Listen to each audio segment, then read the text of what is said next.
ओम नमः शिवाय। शिवजी सदा सहाय। ओम नमः शिवाय। गुरुजी सदा सहाय। रुद्र संहिता के प्रथम खंड के चौथे अध्याय का आज हम श्रवण करेंगे। नारद जी का भगवान विष्णु को क्रोधपूर्वक फटकारना और श्राप देना, फिर माया के दूर हो जाने पर पश्चाताप पूर्वक भगवान के चरणों में गिरना और शुद्धि का उपाय पूछना तथा भगवान विष्णु का उन्हें समझा बुझाकर शिव का महात्म्य जानने के लिए ब्रह्मा जी के पास जाने का आदेश और शिव के भजन का उपदेश देना। सूत जी कहते हैं, महर्षियों, माया मोहित नारद मुनि उन दोनों शिव गणों को यथोचित श्राप देकर भी भगवान शिव के इच्छावश मोह निद्रा से जाग न सके। वे भगवान विष्णु के किए हुए कपट को याद करके मन में दुस्सह क्रोध लिए विष्णु लोक गए और स्मिधा पाकर प्रज्वलित हुए अग्निदेव की भांति क्रोध से जलते हुए बोले। उनका ज्ञान नष्ट हो गया था, इसलिए वे दुर्वचन पूर्ण व्यंग सुनाने लगे। नारद जी ने कहा, हरे तुम बड़े दुष्ट हो, कपटी हो और समस्त विश्व को मोह में डाले रहते हो। दूसरों का उत्साह या उत्कर्ष तुमसे सहा नहीं जाता। तुम मायावी हो, तुम्हारा अंतःकरण मलिन है। पूर्व काल में तुम्ही ने मोहिनी रूप धारण करके कपट किया, असुरों को वारुणी मदिरा पिलाई, उन्हें अमृत नहीं पीने दिया। छल कपट में ही अनुराग रखने वाले हरे, यदि महेश्वर रुद्र दया करके विष न पी लेते तो तुम्हारी सारी माया उसी दिन समाप्त हो जाती।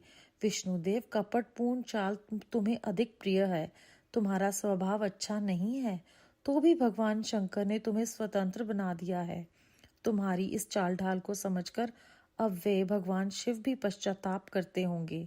अपनी वाणी रूप वेद की प्रामाणिकता स्थापित करने वाले महादेव ने ब्राह्मण को सर्वोपरि बताया है। हरे, इस बात को जानकर आज मैं बलपूर्वक तुम्हें ऐसी सीख दूंगा जिससे तुम फिर कभी कहीं भी ऐसा कर्म नहीं कर सकोगे। अब तक तुम्हें किसी शक्तिशाली या तेजस्वी पुरुष से पाला नहीं पड़ा, इसलिए आज तक तुम निडर बने हुए हो। परंतु विष्णु, अब तुम्हें अपनी करनी का पूरा पूरा फल मिलेगा। भगवान विष्णु से ऐसा कहकर माया मोहित नारद मुनि अपने ब्रह्मन तेज का प्रदर्शन करते हुए क्रोध से खिन्न हो उठे और श्राप देते हुए बोले, विष्णु, तुमने स्त्री के लिए मुझे व्याकुल किया है, इसी तरह सबको मुंह में डालते रहते हो। यह कपटपूर्ण कार्य करते हुए तुमने जिस स्वरूप से मुझे संयुक्त किया है, उसी स्वरूप से तुम मनुष्य हो जाओ और स्त्री के वियोग का दुख भोगो। तुमने जिन वानरों के समान मेरा मुंह बनाया था, वही उस समय तुम्हारे सहायक हों। तुम दूसरों को स्त्री विरह का दुख देने वाले हो, अतः स्वयं भी तुम्हें स्त्री के वियोग का दुख प्राप्त हो। अज्ञान से मोहित मनुष्यों के समान तुम्हारी स्थिति हो। अज्ञान से मोहित हुए नारद जी ने मोहवश श्री हरि को जब इस तरह श्राप दिया, तब उन्होंने शंभु की माया की प्रशंसा करते हुए उस श्राप को स्वीकार कर लिया। तदनंतर महालीला करने वाले शंभु ने अपनी उस विश्व मोहिनी माया को, जिसके कारण ज्ञानी नारद मुनि भी मोहित हो गए थे, खींच लिया। उस माया के तिरोहित होते ही नारद जी पूर्ववत शुद्ध बुद्धि से युक्त हो गए। उन्हें पूर्वते ज्ञान प्राप्त हो गया और उनकी सारी व्याकुलता जाती रही। इससे उनके मन में बड़ा विस्मय हुआ। वे अधिकाधिक पश्चाताप करते हुए बारंबार अपनी निंदा करने लगे। उस समय उन्होंने ज्ञानी को भी मुंह में डालने वाली भगवान शंभु की माया की सराहना की। तदनंतर ये जानकर कि माया के कारण ही मैं भ्रम में पड़ गया था, ये सब मेरा ही माया जनित भ्रम ही था, विश्व शिरोमणि नारद जी भगवान विष्णु के चरणों में गिर पड़े। भगवान श्री हरि ने उन्हें उठाकर खड़ा कर दिया। उस समय अपनी दुर्बुद्धि नष्ट हो जाने के कारण वे यूं बोले, नाथ, माया से मोहित होने के कारण मेरी बुद्धि बिगड़ गई थी, इसीलिए मैंने आपके प्रति बहुत दुर्वचन कहे हैं, आपको शाप तक डेल डाला। प्रभु, उस शाप को आप मिथ्या कर दीजिए। हाय, मैंने बहुत बड़ा पाप किया है, अब मैं निश्चय ही नरक में पड़ूंगा। हरे, मैं आपका दास हूँ, बताइए मैं क्या उपाय, कौन सा प्रायश्चित करूं जिससे मेरा पाप समूह नष्ट हो जाए और मुझे नरक में ना गिरना पड़े। ऐसा कहकर शुद्ध बुद्धि वाले मुनि शिरोमणि नारद जी पुनः भक्ति भाव से भगवान विष्णु के चरणों में गिर पड़े। उस समय उन्हें बड़ा पश्चाताप हो रहा था। तब श्री विष्णु ने उन्हें उठाकर मधुर वाणी में कहा, भगवान बोले, तात खेद न करो, तुम मेरे श्रेष्ठ भक्त हो, इसमें संशय नहीं। मैं तुम्हें एक बात बताता हूँ, सुनो। उससे निश्चय ही तुम्हारा परम हित होगा, तुम्हें नरक में नहीं पड़ना पड़ेगा। भगवान शिव तुम्हारा कल्याण करेंगे। तुमने मत से मोहित होकर जो भगवान शिव की बात नहीं मानी थी, उसकी अवहेलना कर दी थी, उसी अपराध का भगवान शिव ने तुम्हें ऐसा फल दिया है, क्योंकि वे ही कर्म फल के दाता हैं। तुम अपने मन में यह दृढ़ निश्चय कर लो कि भगवान शिव की इच्छा से ही ये सब कुछ हुआ है।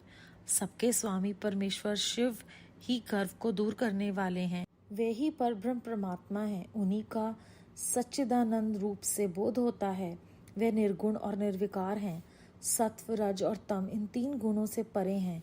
वे ही अपनी माया को लेकर ब्रह्मा, विष्णु और महेश इन 3 रूपों में प्रकट होते हैं। निर्गुण और सरगुण भी वही हैं। निर्गुण अवस्था में उन्हीं का नाम शिव है। वही परमात्मा, महेश्वर, परब्रह्म, अविनाशी, अनंत और महादेव आदि नामों से कहे जाते हैं। उन्हीं की सेवा से ब्रह्मा जी जगत के सृष्टा हुए हैं और मैं तीनों लोकों का पालन करता हूँ। वे स्वयं रुद्र रूप से सदा सबका संहार करते हैं। वे शिव स्वरूप से ही सबके साक्षी हैं। माया से भिन्न और निर्गुण हैं। स्वतंत्र होने के कारण वे अपनी इच्छा के अनुसार चलते हैं। उनका व्यवहार, आचार व्यवहार उत्तम है और वे भक्तों पर दया करने वाले हैं। नारद मुने, मैं तुम्हें एक सुंदर उपाय बताता हूँ, जो सुखद, समस्त पापों का नाशक और सदा भोग एवं मोक्ष देने वाला है।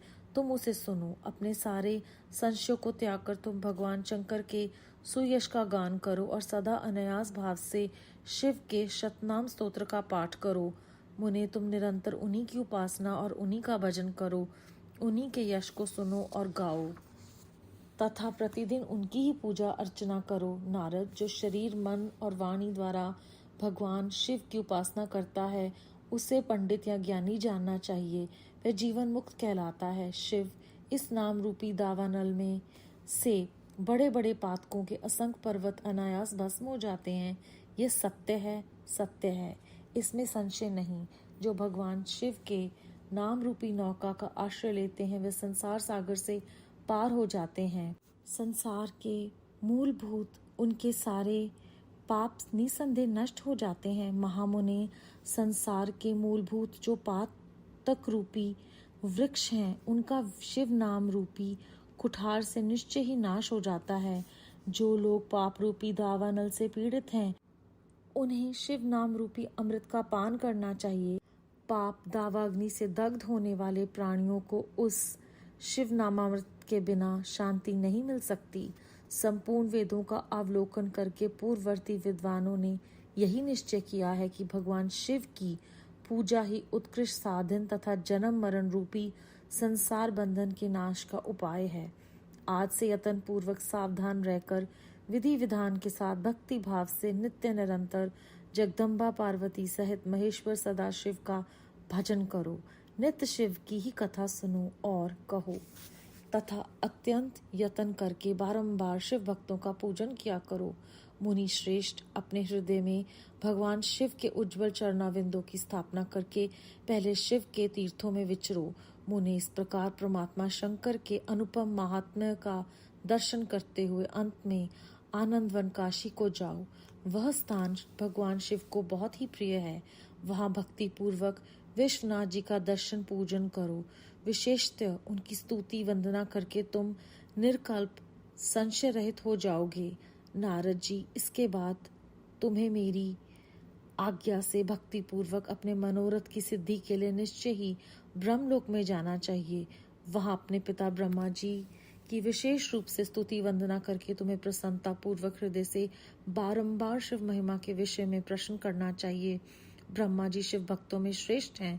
वे तुम्हें बड़ी प्रसन्नता के साथ भगवान शंकर का महात्म्य और शत नाम स्तोत्र सुनाएंगे। मुनि, आज से तुम शिव राधन में तत्पर रहने वाले शिव भक्त हो जाओ और विशेष रूप से मोक्ष के भागी बनो। भगवान शिव तुम्हारा कल्याण करेंगे। इस प्रकार प्रसन्नचित हुए भगवान विष्णु नारद मुनि को प्रेम पूर्वक उपदेश देकर श्री शिव का स्मरण, वंदन और सत्वन करके वहां से अंतर ध्यान हो गए। अध्याय 4 समाप्त। गुरु रूप संगत जी, इस अध्याय में हमें समझ में आता है कि इच्छावश नारद मुनि जी अपनी मोह निद्रा से जाग नहीं सके और हमें अपने सब कर्मों का भुगतान यहीं करना पड़ता है। कुछ भी कहने से पहले हमें बहुत ध्यान देना चाहिए, बहुत सावधानी बरतनी चाहिए, क्योंकि जब नारद मुनि जी को एहसास होता है, वो माया से मुक्ति पाकर उनको होश आता है और उन्हें यह एहसास होता है कि उन्होंने कितने दुर्वचन कहे हैं, यहाँ तक कि श्राप भी दे दिया है, तब वो चाहते हैं कि भगवान विष्णु श्राप को मिथ्या कर दें, परंतु कही हुई बात वापस नहीं ले सकते हम। उसका जो असर है वो कभी वापस नहीं होता। यहाँ पर ये हमें ज्ञान मिल रहा है इस अध्याय में।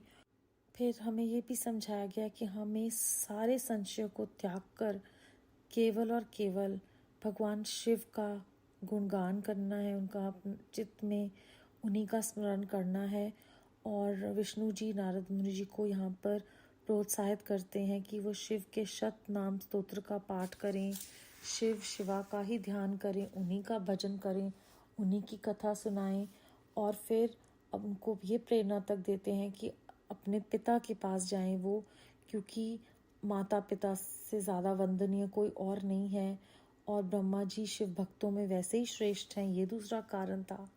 फिर उन्होंने बताया है कि इस माया रूपी जगत में शिव नाम की ही नौका है जो हमें भव सागर से पार लगाती है, और हमारे पाप निस्संदेह मिट जाते हैं जब हम मन से पश्चाताप करके भगवान शिव का स्मरण करते हैं, और भगवान शिव ही हमारा कल्याण कर सकते हैं। तो आपको सिर्फ श्री शिव का स्मरण, वंदन और सत्वन करना है। और ये कहकर अंत में लिखा गया कि भगवान विष्णु भी हैं जो वो अंतर ध्यान हो गए, तो निस्संदेह वो भी शिवजी महाराज का ही स्मरण कर रहे होंगे, उन्हीं का ध्यान कर रहे होंगे। हमें प्रेरणा देता है कि हम एक भी क्षण व्यर्थ ना गवाएं और परमात्मा हमारे महाशिव के ध्यान सिमरन में ही अपना जीवन बिताने का प्रयत्न करें, ताकि ये मनुष्य जीवन जो हमें मिला है वो सार्थक हो जाए। ओम नमः शिवाय। शिवजी सदा सहाय। ओम नमः शिवाय। गुरु जी सदा सहाय। बेअंत शुक्राना गुरु जी महाराज।